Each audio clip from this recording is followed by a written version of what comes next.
Are you an older adult wanting to prevent yourself from falling? Or are you caring for or helping an older adult in your life? If so, this video is for you. Hi, it's Sara here, your neighborhood doctor of physical therapy.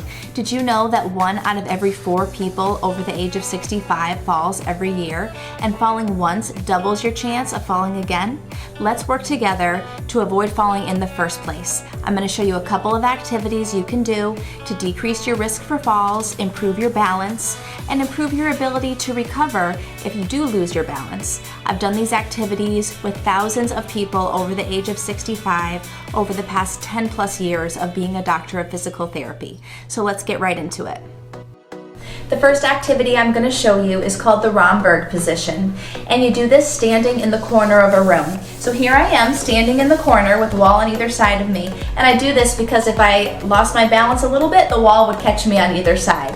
So first you're just going to stand with your feet shoulder width apart, nice straight posture as best you can, and we're just getting used to this position.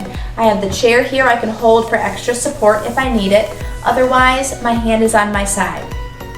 And to progress this exercise, once you get comfortable like this, you can narrow your base of support. So I'm going to bring my feet together so they're touching. And now I kind of feel like the Leaning Tower of Pisa. I might feel like my body's swaying from side to side, and that's okay. We're challenging our balance to have better balance. To further progress this activity, you can cross your arms across your chest, and you can even close your eyes. And you can hold that position for 5 seconds, 10 seconds, a minute, whatever is challenging for you.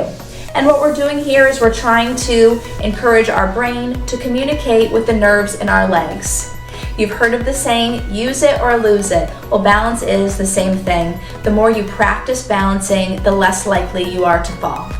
The next activity I'm going to show you is called stride stance. So we're taking a stride, we're taking a step.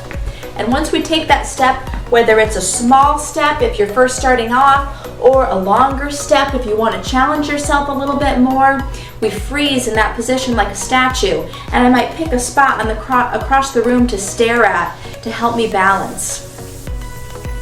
And you can hold this position for however long challenges you, 10 seconds, 30 seconds.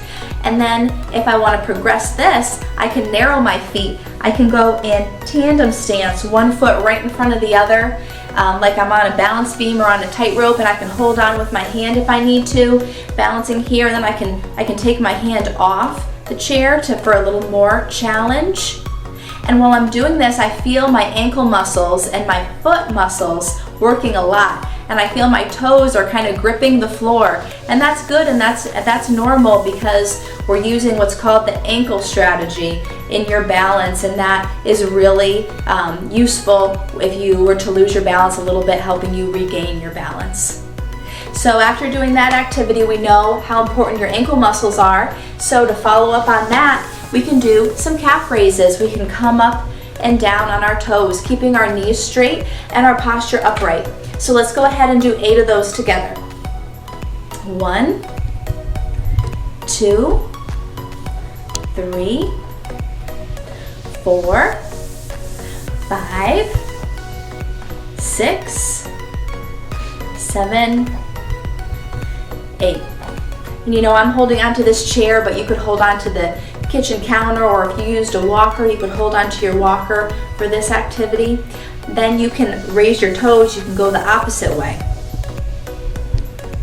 Let's do a couple of these together. 3, 4, 5, 6, 7, 8. Good. We're strengthening the muscles on the front and back of our lower leg to help us balance. And then the last activity I'll show you is probably the most challenging one, but you can give it a try. It's standing on one leg, or single leg stance. And so the whole idea is to shift your weight onto one leg. I can hold onto the chair if I want to, and with my other leg I can even tap my toe down for a little bit extra support.